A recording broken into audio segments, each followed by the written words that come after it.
कोरंगी में आपको अगर नस्ली चिकन बिरयानी और बीफ पुलाव कम रेट में बता दूं तो कैसा रहेगा, आ जाए मेरे साथ।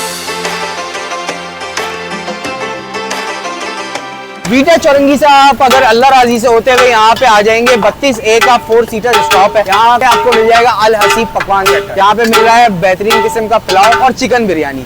600 रुपए के जी पुलाव है, 480 रुपए की जी चिकन बिरयानी है, वो भी 4 बोटियों के साथ। काउंटर से बनवाते हैं एक चिकन पुलाव और एक चिकन बिरयानी, फिर टेस्ट करेंगे और बताएंगे कि यहाँ का जायका कैसा है। बिस्मिल्लाह। बीफ पुलाव का निवाला लेते हैं, टेस्ट करते हैं, बिस्मिल्लाह करते हैं।